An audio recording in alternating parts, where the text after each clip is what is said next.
first hybrid event in a while, so we're working out some kinks. But thank you all for joining virtually and in person. This is a hybrid event, and so let us know in the chat if things are weird. It's being recorded, so everyone here in person, you'll also get a recording of this. And you at home are watching and will also get a recording in the follow-up. So thanks for joining, and I'm just gonna say a few things about Illinois Green, and then we'll get started. Next slide, please. Is the mic set up to that mic and not the laptop? Yes, it's set up to this. So Illinois Green Alliance is a membership-driven nonprofit, and we do education for building professionals. We advance policy, and we support existing buildings on the path to net zero. And I want to say a special thank you to some of our supporters, our sponsors, specifically ComEd, Sloan, Resource Innovations, and USGBC. And we're going to get started. Your moderator for tonight is Mohammed Abbasi, and he's going to introduce our panel, and they'll all introduce themselves. Yeah, could you just do me a favor and move forward from here? Perfect, thank you. So thank you everyone for coming. I think we have a good crowd in person, and also hopefully a good crowd online. I see 40, if my eyes are not mistaken, 45. So I'm going through a couple of slides in the beginning, but the main intent of the panel tonight is not having a monologue, because this is an emerging topic and concept. So we want to have a conversation around. So this is the whole concept that we see a lot of decarbonization happening in the transportation industry, in the infrastructure, in the corporates, in the building industry. Cities are doing it, but we often look at the environmental elements, buildings, cars, cities, and we don't necessarily look into the people. But what you see in this image is like, at the end of the day, next slide. Nope. Nope. Okay. Let me do that. Don't worry. Sorry. At the end of the day, it's people. So it's like the whole concept of the conversation tonight is, at the end of the day, 100% of the carbon emission that we have, it's coming from people behavior, people pattern, how people kind of have different actions in different areas. So this is a typical decarbonization path.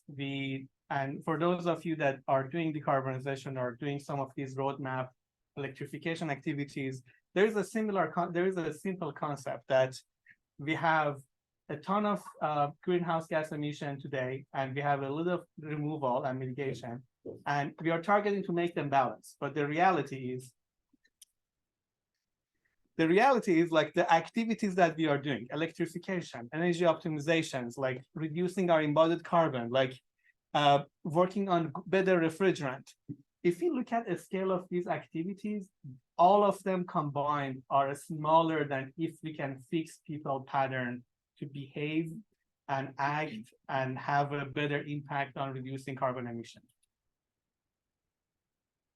This is I have just two diagrams as an example. This is like showing what is the impact of the National Health System of the UK. They have done an extensive research to showing the impact of like the relation between healthy buildings and carbon emission, and how much carbon emission is going to their health care system, which is significant. I mean, that's the simple things that if we have a healthier communities, a ton of carbon emission that goes to the hospitals operation, drugs, and everything else is going to get minimized.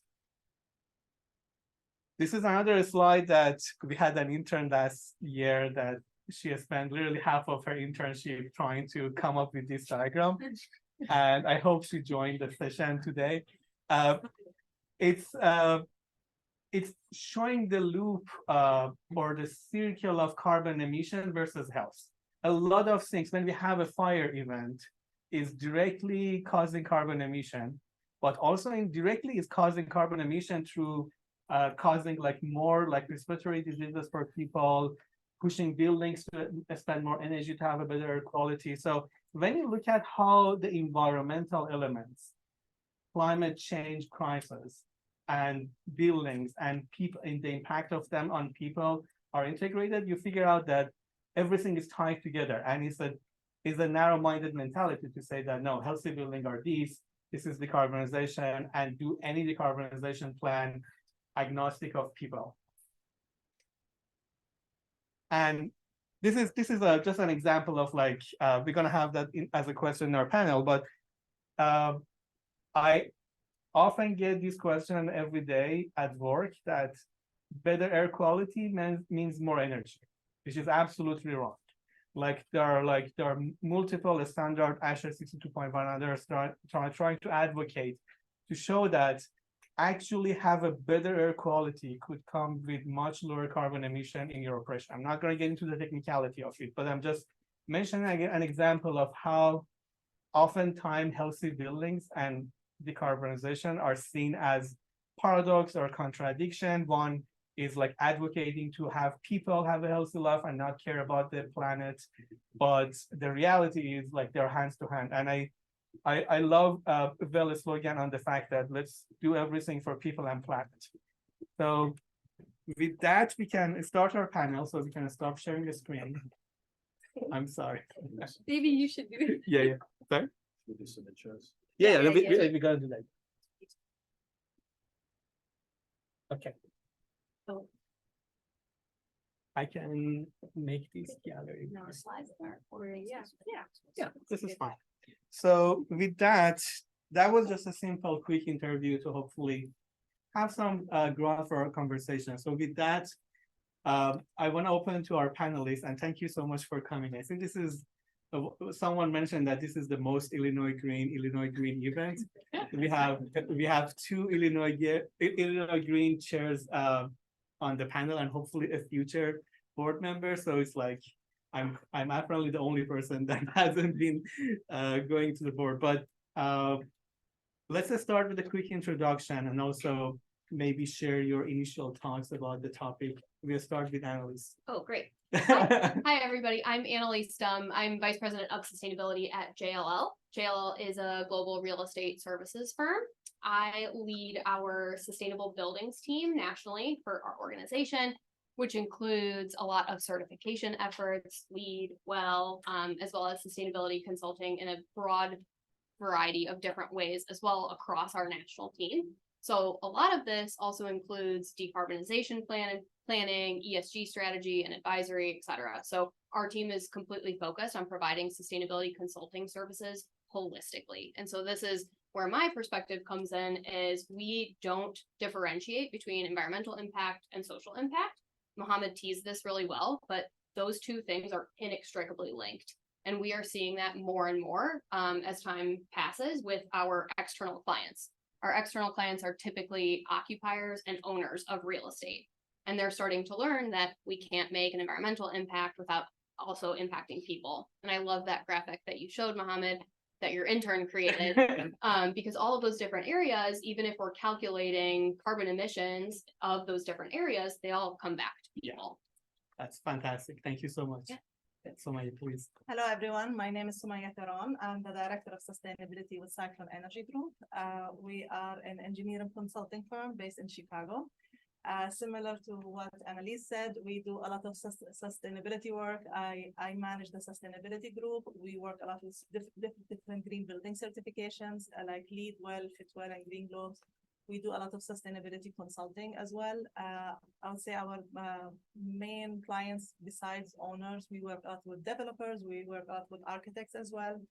And to add to the comment that Mohammed said earlier, with having decarbonization is like the opposite of well-being, or we cannot have an indoor air quality that's good at the same time as having a decarb plan.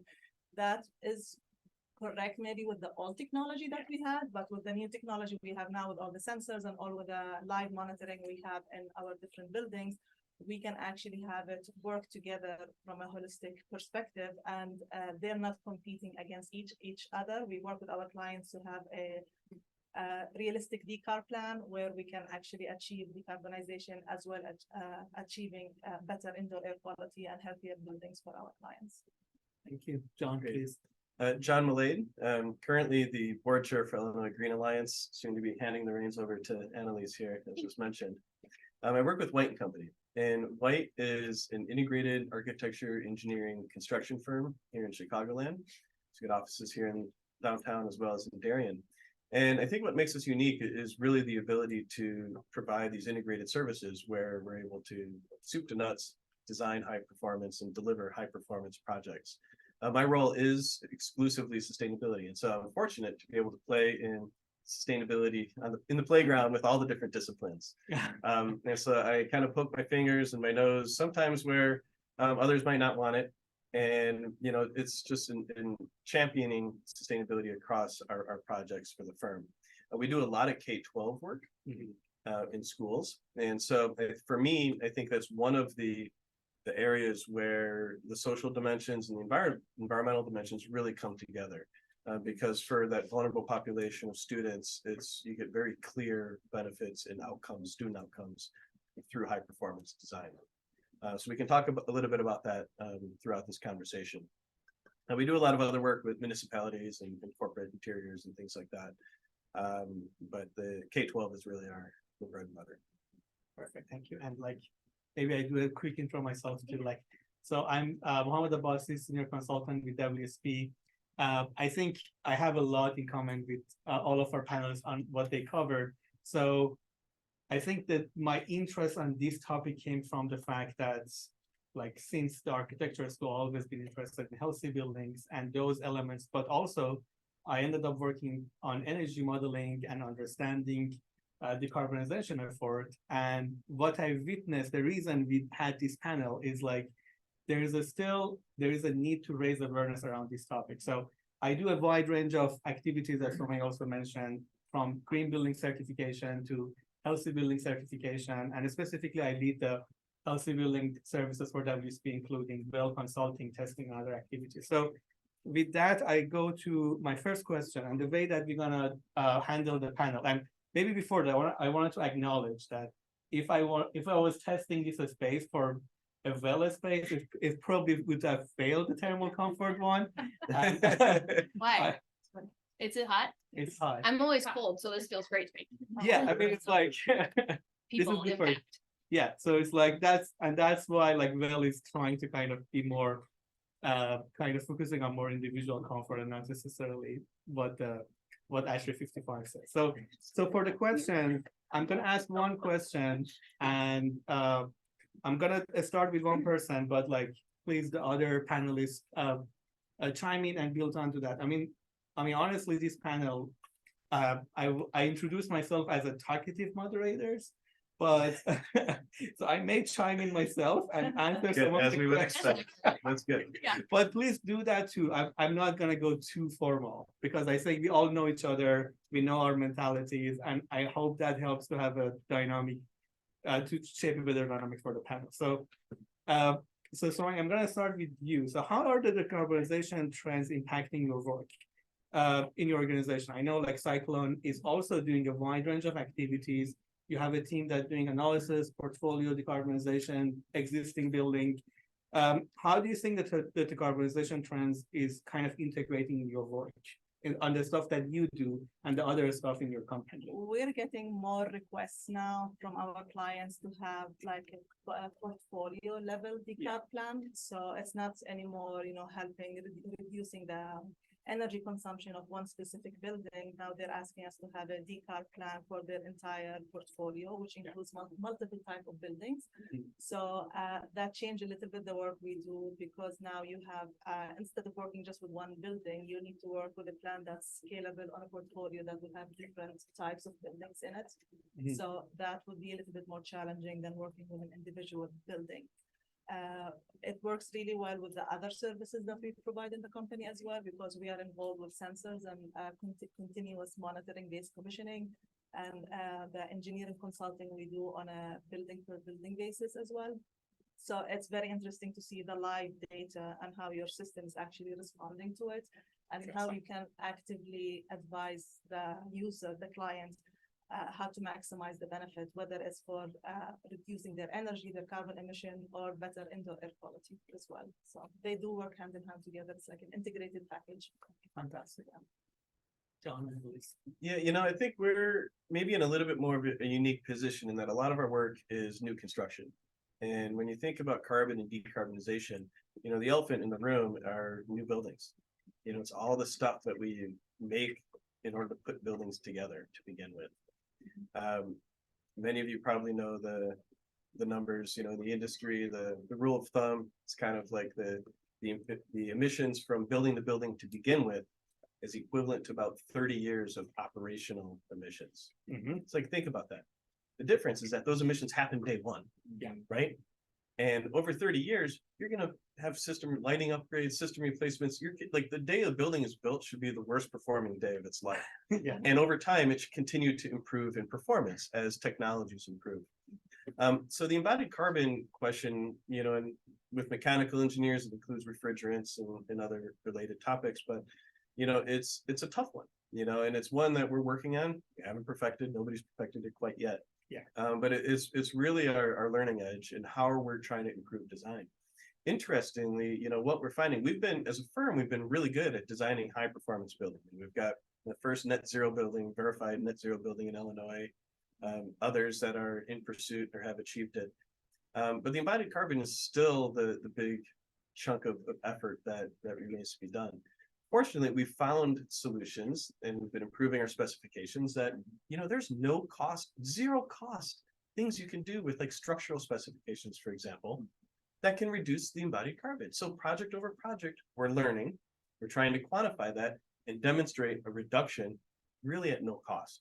It's technologies, injecting CO2 into the concrete, changing your concrete mixes and the duration for curing times, putting ACMs in concrete, even things like for steel structures, using mechanical fasteners instead of welded members so that you can disassemble it for reuse in the future. So there's a lot of these ideas, I think, that holistically are starting to put us in the right direction. One of the challenges, though, is that with embodied carbon in particular, is that we can't see or touch it. Like health and wellness in the building, you can go to your office and feel great. Maybe if you've got a well-certified office, you feel better and better every day you go to it, right? It's a good place to be. Embodied carbon, as you reduce it, like who's really seeing that value? The globe is, so in some way we all are, but it's hard to really, it's not tangible. So it's hard to demonstrate that value proposition. That's interesting.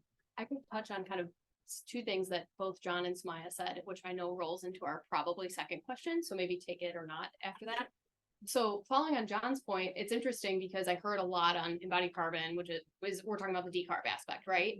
But I didn't hear much on wellness. And that's not to say you didn't touch on it, but something that we're doing is helping our clients talk about what are your design standards? What are your specifications? Not just let's focus on reducing your embodied carbon within those specifications, but also are we including healthy material specifications in there? Are we including standards around daylighting and thermal comfort and all of those things as well? So we're starting to have those conversations more and more where it's not just about embodied carbon or just about the environmental aspect, but our clients are actually coming to us more often and they're like, how do we build a healthier space if it's new or if we're renovating, right?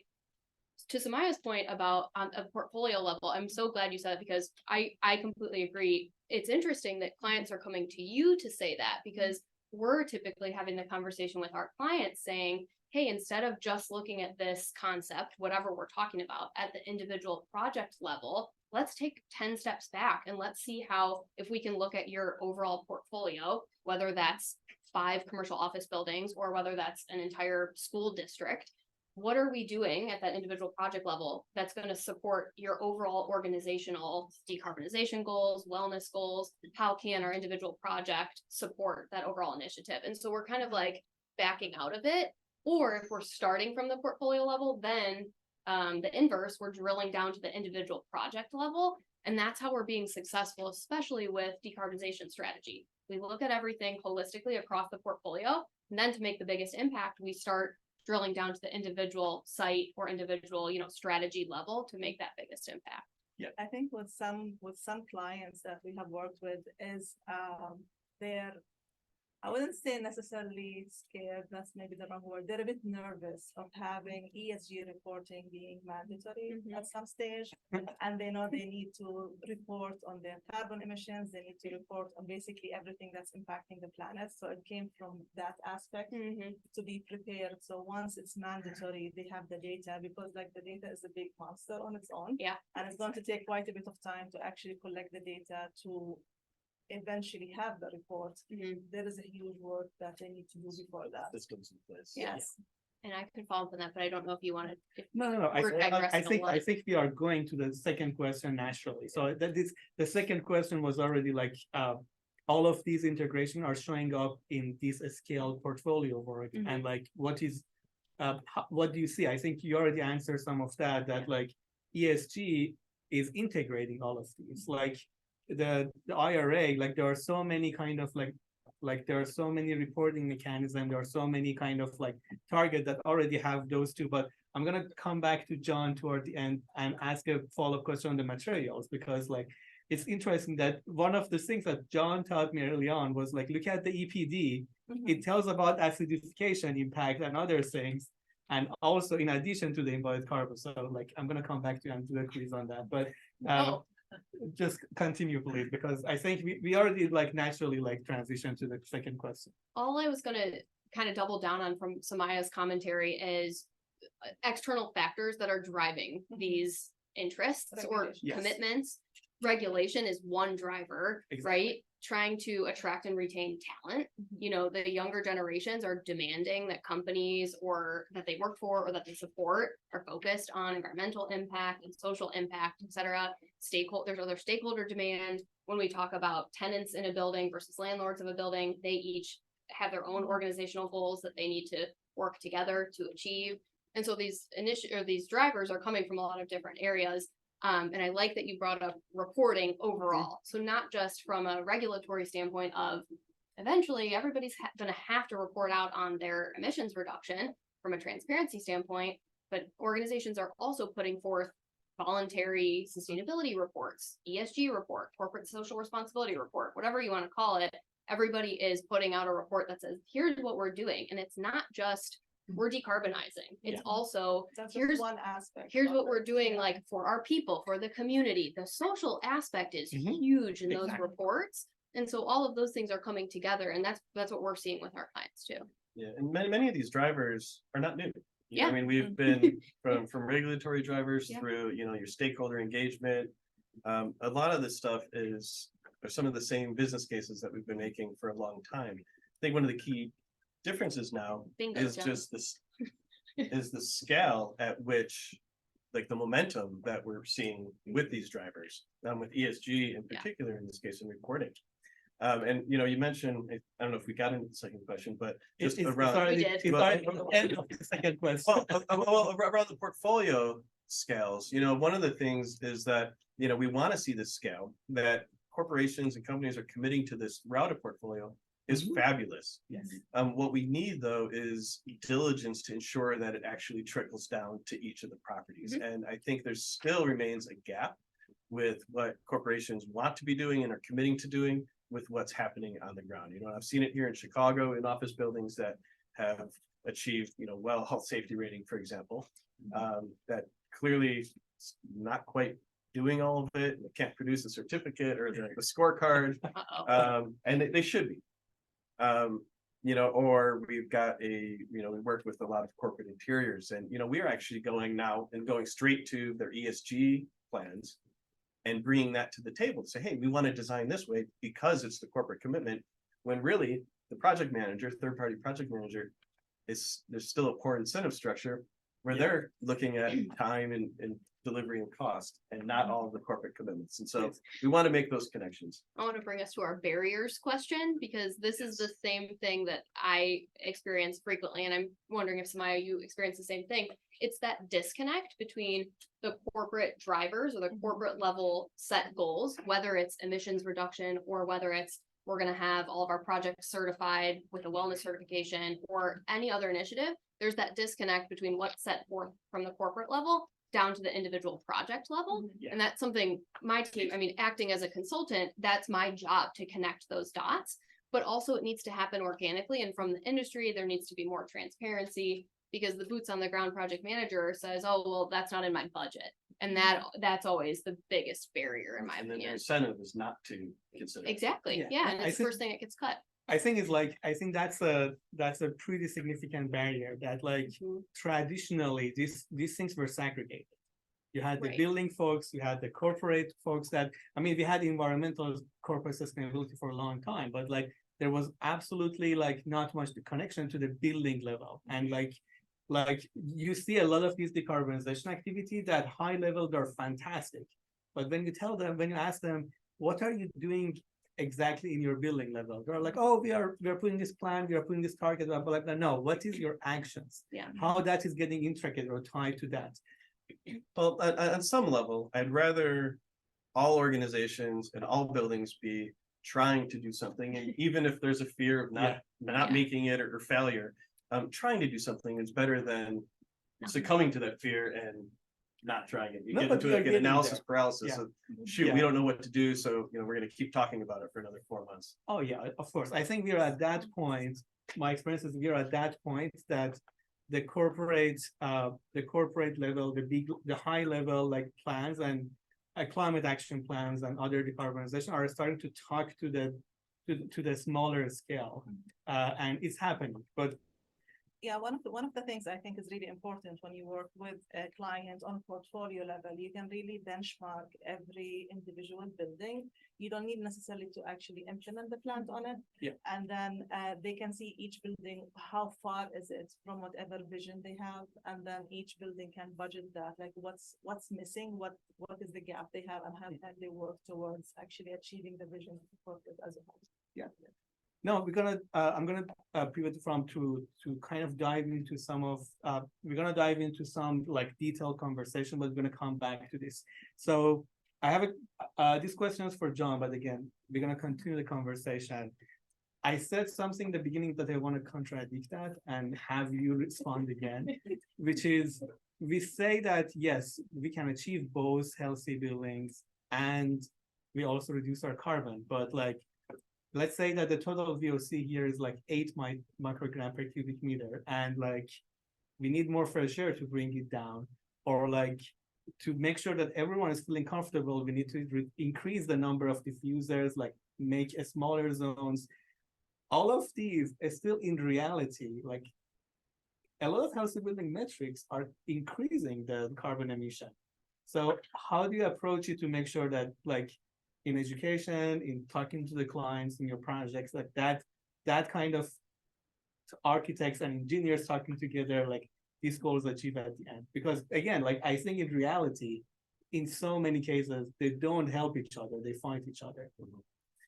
While it is totally possible to make a high performance space that both reduces carbon below a baseline as well as provides healthy air quality. Yeah. According to a baseline, there's always going to be trade-offs, right? Exactly. And in my mind, you default on the healthy spaces. So to your point earlier, and the people really are where it's at. And when you get people inspired and you get people on board because they feel good about doing these things and being in this space, I think that ethos kind of is lent to other areas of sustainability like decarbonization. Even recycling, where people say, oh, that's all going to the landfill anyways, I don't want to recycle. And it's like, no, you recycle anyways for a lot of reasons, but one is just the practice of the intentionality of doing it is the right thing to do. And from a purely technical standpoint, we need that to demonstrate the waste streams in order to have investment and utilization. So there's a reason for doing it. But there's an ethos to all of this, and I think it's all rooted in that human experience of the space. Yeah. At the end of the day, people are the center of your spaces. If they're uncomfortable, unhealthy, it doesn't matter how much you're going to save energy or decarbon a building, they're going to move to a different building. That's a really good point. So before, like, I want you to chime in too, but I have a follow-up quick question on this. I really ran into so many challenges that at the end, still so many healthy building strategies increases the carbon emission. So you have to make a decision that am I prioritizing people, or to your point, I'm gonna let the people suffer in a bad air quality or like in an okay air quality and thermal comfort and light and everything, and like deal with the consequence of that later on in different manner. I'll also go out there as the contrarian here, is that when we're talking about air quality, Yeah. there's really no good definition of what is good air quality, Yeah. right? I mean, we use these metrics, developed from ASHRAE that's not based on health parameters. ASHRAE has ventilation requirements for smell, for human odors, right? And so it's really not based on a certain level of CO2 being good for your health. You look at US nuclear submarines, CO2 levels, I think the threshold is like 3,500 and 5,000 parts per million. And they're like firing nuclear weapons, Yes. right? Same thing with NASA, astronauts. Like we can operate, I think, way higher levels of CO2 than what we're experiencing. We use CO2 as a proxy for other contaminants. And when CO2 starts to rise or other contaminants rise, we can flush the space. Of course, there goes your energy. No, I'm happy I dropped it bombshell, but So, please continue. referencing the ASHRAE standards. So I'm a very active member with ASHRAE and I volunteer with them a lot on different standards. The standard you're talking about, even like 62.1. the more senior people in ASHRAE, no one has any idea who came up with the number. Great. They don't have necessarily a study for it. Like someone came up with these numbers and then they were just integrated into all the standards, into all the guidelines. And there was a lot of debate in different sessions that I attended, like who came up with it, and no one else.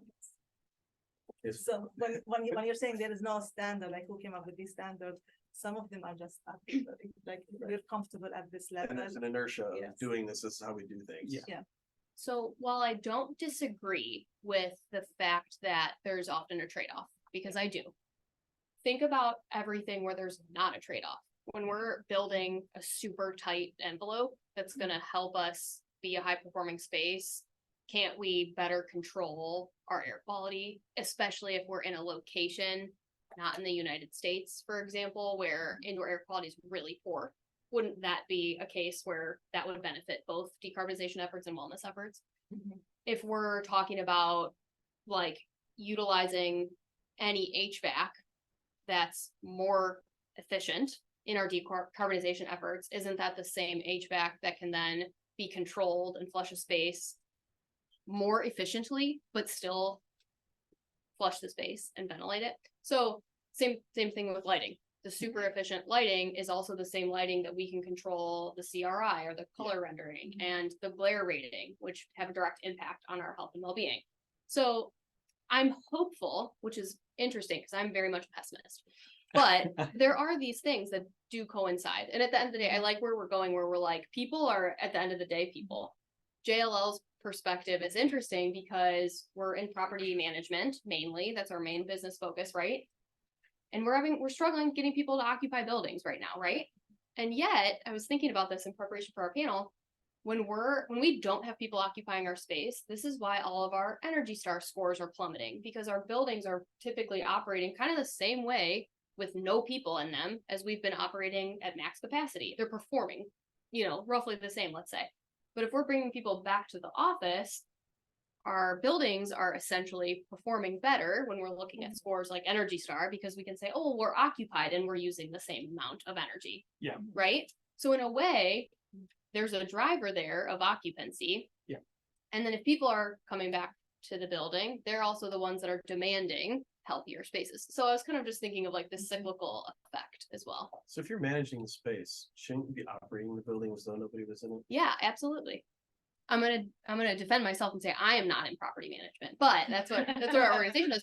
But this brings up a good point. We absolutely should be operating our spaces with controls and on schedules and using time clocks and integrating BAS. We should be doing all those things. Do all of our existing buildings do that? No, but they should. Yeah, 100%. This is a really important question. I think this is because when I was putting the questions together, this is a question that I'm happy we had some real kind of answers from, like actions on foot on the ground and what is needed and how. I think the occupancy case was really good because it's like, yeah. So the next question is like more on the fact that, I mean, tonight our agenda is like how these two are, how we can tie these together and kind of raise awareness. But like, while I was looking into that, I was like there are actually a couple of research I was looking at into IRA and how it's trying to bring air quality integrated with some of the decarbonization effort. And I was like, it's not only these two, like electrification, there's resilience, there's like the future climate crisis that is pretty much resilience. There's Current climate crisis. Yeah. current climate crisis. Thank you. Like it's there are bigger pictures that we are starting from integrating these two, but there are a couple of other rings that we can also bring to the game and tie them together as well. So do you want to start with that question and also like tell us maybe a little bit more like maybe I want to add a follow-up question to that, like how the electrification like plans or like roadmaps that JLL is doing is kind of has a role in these two areas. That second part is loaded. Okay. Yeah, So- it was a heavily loaded So question. I know. the first question is like, how does this concept more broadly affect global issues, essentially, is what we're getting at, right? So the most disadvantaged populations are the ones adversely affected by climate change, right? So any effort that we make to decarbonize is essentially a social justice issue because we're impacting not just the people in that exact building, but throughout the world. And That is a particularly more vulnerable populations throughout. Yes. exactly. And so any of our efforts that we're making, this is a broad claim, but theoretically we could be saying are advancing decarbonization efforts, are advancing the fight against climate fight globally. And that's the perspective that we're starting to think about too. And so I have something. to Yeah, add to that. yeah. Yeah, so besides having an impact globally, it's the people really affected with decarbonization when you're electrifying everything. It really depends on how ready your grid is to have everything based on clean electricity that's affordable. Because based in Chicago now, for example, if I'm going to heat my house in gas, it's way more cost effective than heating it with electricity. So basically, the populations that are going to be penalized for paying more for heating their homes are going to be the people who are already struggling to heat their homes to begin with. And now they're going to pay more for it. So that really goes back to the social justice with access to affordable energy for different uses. That is fantastic. Can I ask something? Please, you go first. I just wanted to say on the contrary, so we're talking more so individual level, single family home, right? Resident on the residential side. To kind of answer your second question on what is JLL doing, we work more so with on the commercial real estate side, not as much residentially. But I would argue to say the clients that we're working with, we don't only work with for-profit companies, but that's the majority. And those are the companies that are more sophisticated, are more advanced, and they are the ones pushing a decarbonization agenda where they're the ones that have the power versus somebody in a disadvantaged population or in a single family home on that side. These corporate companies, we can't really fight it, have the influence and the power to push along the agenda to electrify, to make the grid cleaner, et cetera, which then in turn allows a cleaner grid for the local community and then, has that ripple effect. Yeah, I wanted to have a follow-up question, but you almost answered half of that too. But I think we hear that a lot, and this is one of those things that every time I'm hearing that, I'm like, let's be honest with ourselves. Like we say we're gonna do equitable, resilience, high performance, healthy projects, and social and like equitable projects. And I'm like, we are throwing 4 or 5 things that like we are seeing how they're impacting each other. Like I was reading an article on how like electrification and the jump in the electricity cost is causing a ton of like building syndrome sicknesses and thermal comfort issues in the UK specifically, and how like it's significantly even is starting to impact the middle class. I think that's something that we haven't seen in US. Like it's like the middle class is starting to get that impact of like the electrification on their energy costs. But how I think analysts like mentioned an example, but how we keep the balance, because all of these are easy set. That it's, but in reality, like, because I will just add one more things to that. Like a lot of times, like when, especially in Chicago, when we are working on a development in Southwest and a lot of these, we say that, yes, we are not going to let these cause gentrification, but it ends up causing gentrification. So 4 or 5 elements that is out there, what you have seen that is help us keep this balance, that we don't sacrifice one for another. So I'm usually an optimist, but I'm going to be the pessimist this time. That's good. Bring it to the dark side. Yes, so from a personal story, so my husband is South African. I lived in South Africa for a long time, but everything is based on electricity there. They don't really have like pipes of natural gas where it's coming. You might have like the big like tanks that has like propane tanks, yeah. But everything is on electricity, and the more people are adding to their homes and building bigger homes and building bigger spaces, the pressure on the grid, the demand on the grid is so high. And actually, my husband and I joke a lot that we might see in our lifetime in Chicago load shedding like we used to see in South Africa. They publish it in the newspaper. On this day, from this time to this time, these neighborhoods will not have power. And we had to make sure our phones are charged and everything's charged. And it took me a while to adjust to it because I'm not used to it. Like, oh, the power is off. Okay, I'm going to watch TV. No, I can't because there is nothing. And I cannot use my phone because I don't want to drain the battery. Maybe I need an emergency to use my phone. So I don't see the power plants upgrading at the same speed as the policies are moving. And I feel that we're going to have a bigger load on our plants that they cannot keep up with the demand. If we're not advancing in parallels. We can't go to electrification without first embracing radical efficiency. And we have not yet done that.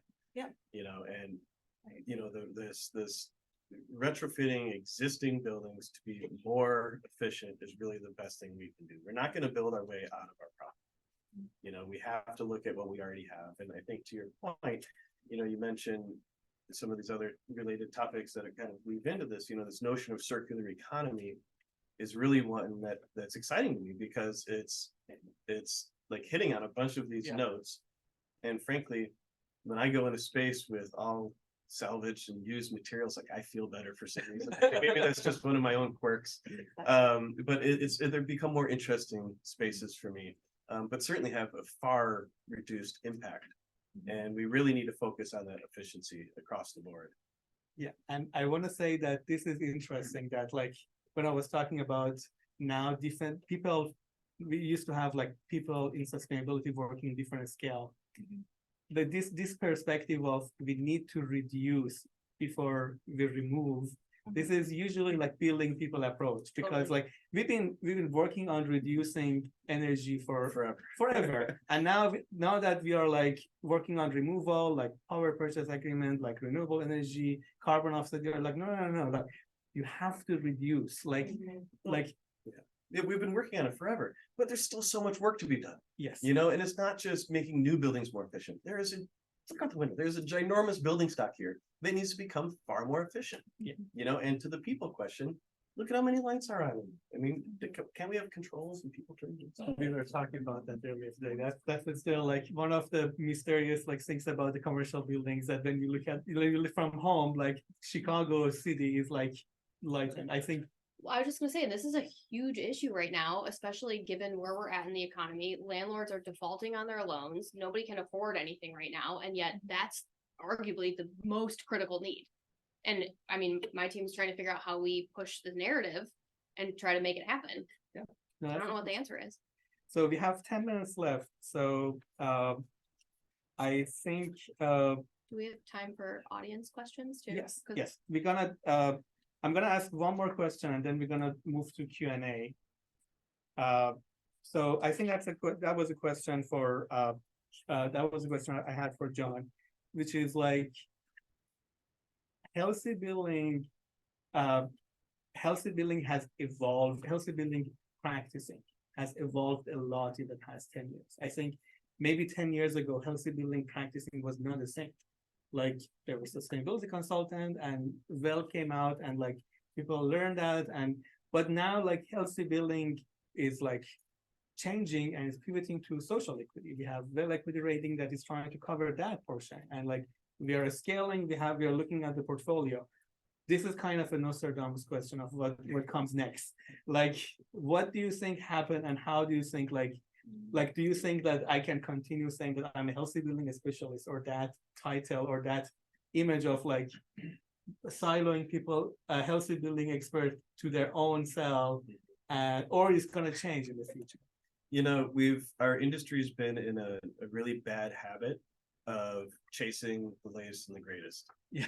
And so, you know, healthy materials were all the rage. And then, you know, social equity came around and now everybody's trying to figure that out. And then embodied carbons came up and now we're all trying to learn embodied carbon. But in the meantime, a lot of people, like you only have so much bandwidth. And I think we keep shifting topics, but really that's not the goal. We really need to build on the foundation. And I don't think we've been doing a good job maintaining what we've learned on healthy materials, layering the social equity, layering the embodied carbon. We really need to do all of that rather than shifting gears. And I think that is what happens a lot in the design industry. You know, we're chasing the latest and the greatest, the newest thing out there. And I think there's a lot of folks lose track of some of the foundational things that we've already learned. You answered the question I had for you too, that it's like, we didn't layer embodied carbon on top of healthy ingredients, so they became siloed. Please, sorry. So what's the solution to that? Best case scenario, what do we do? Well, And who does it? You know, I've got a design centric approach here, coming from a design firm, and I think that's where the responsibility lies. You know, it's every designer, not just, you know, these elite groups that are working on living building challenge projects or maybe well buildings or something. It's every single person in the building industry needs to be responsible for the decisions they make and what they're designing and putting in a building. Yeah. And that goes from considering healthy materials through embodied carbon, through all the things, you know, from daylighting to, you know, circadian lighting, everything. We really need to approach it more holistically, and it's overwhelming. It's so overwhelming.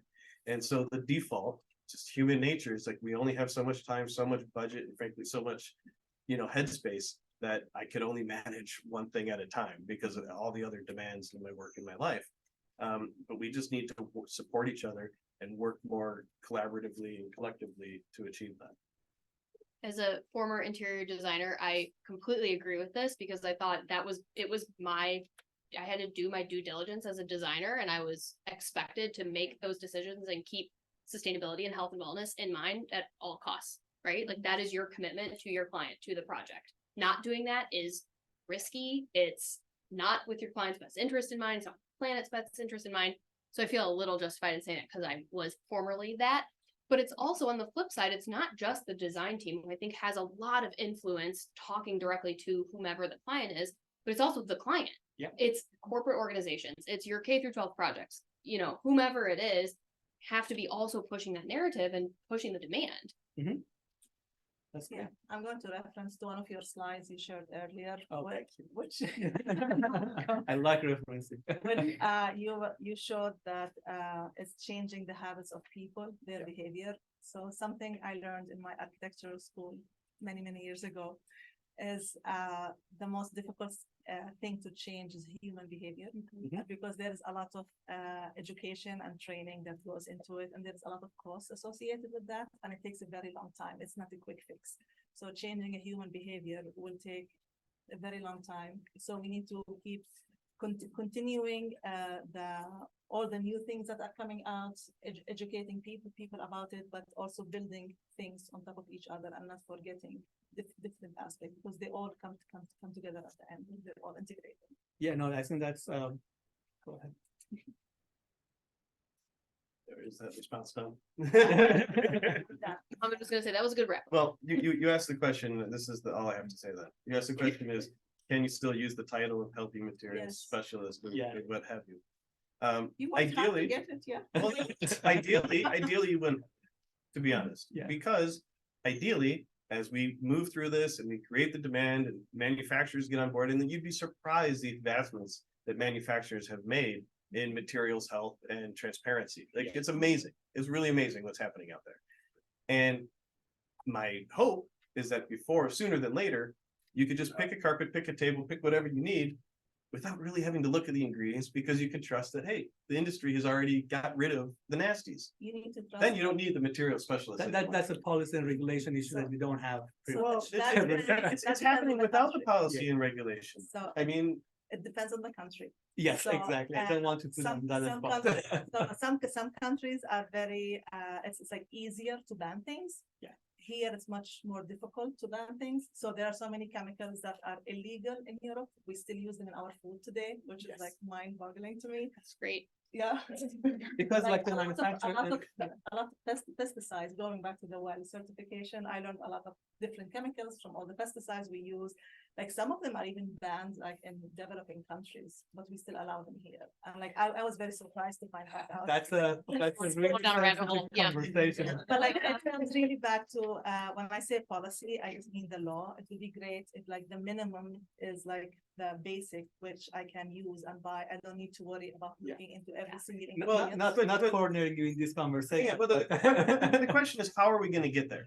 Yeah. And what's interesting is that the Living Building Challenge has got a portion of it requires advocacy. Yeah. It's like Living Building Challenges, there's a list of now it's like 12,000 chemicals that can't cast numbers that can't be Red list. added.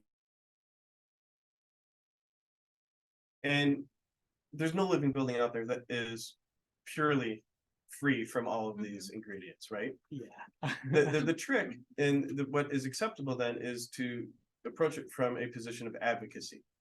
And even if you're not working on an LBC project, today in our specifications, we ask for all of the transparency information, for all of the EP, for every product and every project. It's not just if it's pursuing LEED or pursuing a certification, it's just base specification. Yep. And that it is a form of advocacy. I think we can do more. I think we can write stronger This is, letters. this is, and I think, personally, I think this is but a it's getting that conversation. message for the manufacturers to make the Yeah. difference, to I think, work you out of a job. no, we are, I mean, I would be happy. I agree with other stuff, but You got like, a lot to do.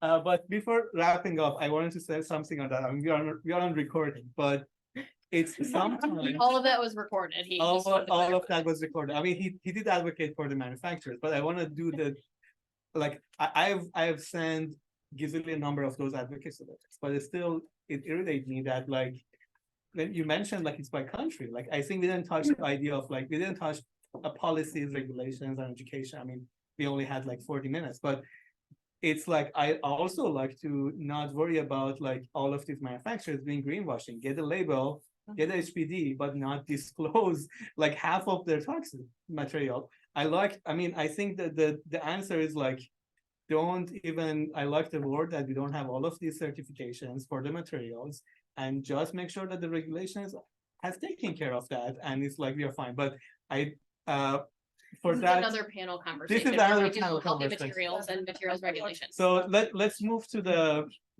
to, I think it's like also like we know some of our kind of thoughts in advance. So with that, I think we have time for maybe one or two, maybe 2-3 questions. So I just said this to the virtual folks, that we have hit 6 o'clock, but if they want to stay on, I think Yes. if you guys want to keep doing Q&A, people can stay on and it'll be recorded, and anyone who wants to check in, if they don't have time right now, can watch the recording later to see the Q&A. Yeah, sorry, I'm not, and yeah, Moderate. I acknowledge that in the beginning, but like I already skipped my 6th question, so sorry if you prepped for that last question. But yeah, let's shall we take the in-person question first, and maybe then take 1 or 2. Yeah, I how do can you wanna- be like the representative, and you can Please. just like kind of call on me whenever you want to answer a virtual question. Okay, I actually like, maybe you do that. We start with one of Yes, those? I sit Feel back. free to raise your hands, everyone, if you have questions. We could start off with a virtual question just to get the ball rolling. We had a question from Matt Kaiser that says, I agree that the current building stock needs to be renovated to be more energy efficient in order to reduce operational carbon. Who do you expect will pay for these upgrades when construction costs are so high and landlords are already defaulting on those? Great point. So please, anyone else chime in, but what I'm seeing actually happening here is that conversation between tenants and landlords, like I was alluding to before. Tenants in a building have their own organizational goals where they're saying, we have to renovate in this capacity because we have to meet a certain carbon emissions reduction as a commitment from our company. So they, as the tenant, are putting pressure on the landlord to help support them in that effort. The landlord, simultaneously, anybody that's that building owner may likely have similar emissions reduction goals. So there's a compromise there. And so part of it is who's gonna pay for what there, and they're figuring that out between how much money the landlord's gonna give the tenant. Part of this could come in too about who the owner of the project, who they hire as a firm. Like John's talking about, hey, by default, we have these specifications that I'm sure when they're bidding for a project, they're like, we have sustainability considerations included in our specifications, base level, right? You're not like, this is an upcharge for you to use this. So there are a lot of considerations that we can just integrate that aren't necessarily an upcharge to our projects. And that's a common myth. Yeah, interesting. The Illinois Green Alliance this summer launched a new project called the Building Energy Resource Hub that you should check out. And the idea of the hub is to provide resources to building owners and other trades. Or this is one of the exact reasons, where are the incentives? How do I get access to them? Where do I get this funding from? These are all questions that can be answered at the hub. Yeah. So what do you do with like buildings that are residential but only upgrade? So like somebody still is managing the property and you have little owners saying they want to improve the well-being of the building. Like how do you go with that? It's like a So, multi-family project? Yes. So it depends on where you're living. The government has a lot of funds that are allocated that comes from our tax money, basically. And I feel there is a disconnect with what's available and how people can use it. And Sure. like there is a lot of money out there. Some people just need to figure out how to get it. And basically it's not like a loan, it's a fund. Basically it's funded, it's from your tax money, just like please install these solar panels, or please upgrade your lighting systems, or they have some even programs even for like your boiler system if you have a boiler in your building. And these things are all available, but some homework needs to be done to figure out where to get the money from. The money is there. And there's also things like PACE financing. Yeah. And for those of you not familiar with it, you can look it up. It's PACE. It is available here in Chicagoland and throughout much of the state of Illinois. But it's third-party investors that invest in these efficiency measures. They feel good about their investment because these measures are validated. And so the tenant will be saving, or operator will be saving money on their energy bills, which then secures this loan payment. It's run through the tax collection, and it's of the highest lien, and so it's really secure investment, and it stays off the developer's books. It's like a win-win-win all around to help make some of this happen. And we used to do the auditing for a number of those projects in a previous firm, but the program's around and it's expanding. Were you asking about individual people that live in those buildings? Like how can they make an impact? Yes and no. So Okay. like you have a multifamily building. Like how do you get people together? Like there's usually a property management company. Yep. And if you have individual owners, usually, okay, the grants are available, but usually it means like a special assessment if there's any improvements in the building to be done. A lot of people can't afford, or they don't want to pay extra money to make those improvements because they don't see the benefit of it. Got it. I think that was the follow-up. Got it. It's like involving the homeowner association to pay for things. Yeah.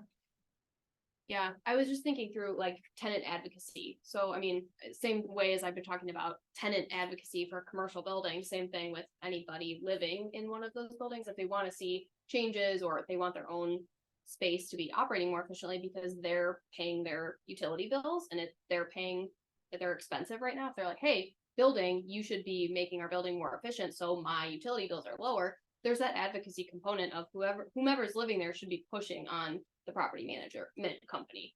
And on the flip side, those property management companies for multifamily residential in particular are also focused on this. I'm doing a project right now with Greystar, who is a multifamily owner, and they're pursuing certification specifically for this reason, to say, hey, we want to do an analysis of how we're operating across the board, but we're also using it for our reporting efforts for GRES.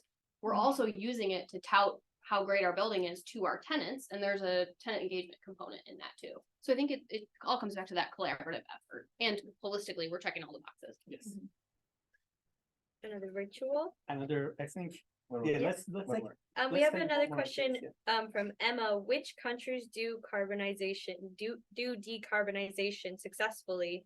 And how can the US reach or surpass that level of decarbonization while still keeping the economy stable and not backfiring? That's a really loaded, deep question. Yeah, I mean, like, I wouldn't say there's Yeah. one country like that's the best in it, but something that has to go back to recycling. I have a friend who lives in Sweden, and a few years ago they started importing garbage from Norway because they ran out of garbage to recycle. So To burn. Think Chicago. but like they're actually like they're buying.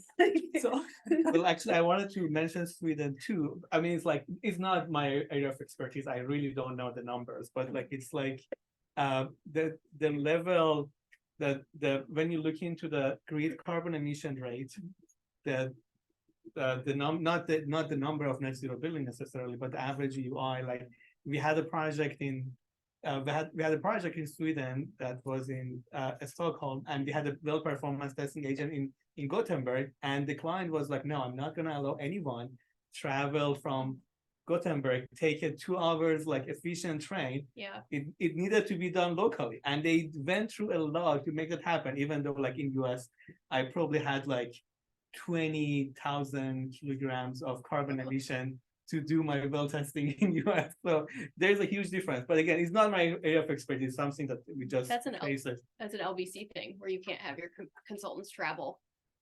No, yeah, you have. Used to be. It okay. used to be. I was also just gonna say, in general, I mean, we could venture to say Europe is, in general, Europe is ahead of us because of regulation. It's going back to the materials things that is like, Yeah. like they don't practice all of these building certifications, but they have embedded all of them into their regulation and policies. something that has to do with materials, the lotions and perfumes and deodorants and all of that. So I have a friend who lives in France, and she said the difference in mentality between people living in France and living in the United States. It was a simple example on like why some deodorants are more effective in the United States than the ones they use in France. Because She they have said- some tax. She Yeah. said the mentality is, oh, we think this ingredient could cause cancer. Let's not use it until we verify.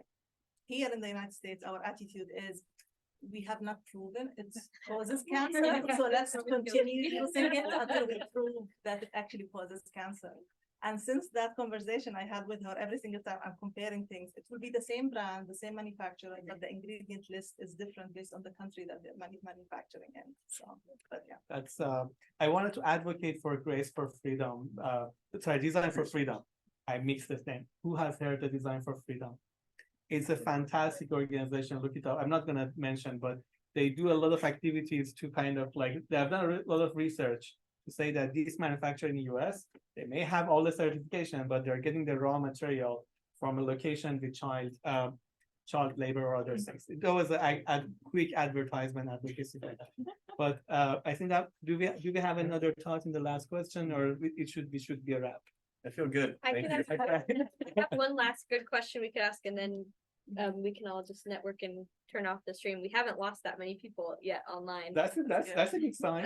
How do we create more room for cross collaboration between individuals, organizations, and things? And things.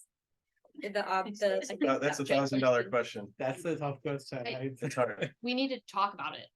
Like, we need to be doing more things like this. And when I also say talk about it, I'm talking about like organizations that are not focused on sustainability, are not focused on decarbonization, are not focused on health and wellness. Like John was saying, I'm 100%, I have a role dedicated to sustainability. Me too, you too, you too, where we're all embedded in it and we're talking about it. But we're doing that work already. Where work really needs to be done is when there's not us involved in that conversation. Yeah. And if that's everybody else in the room is similar to us, we need to be having those conversations where people don't know about this, or we need to be influencing the change makers in those individual organizations, in my opinion. That's a Yeah. go ahead.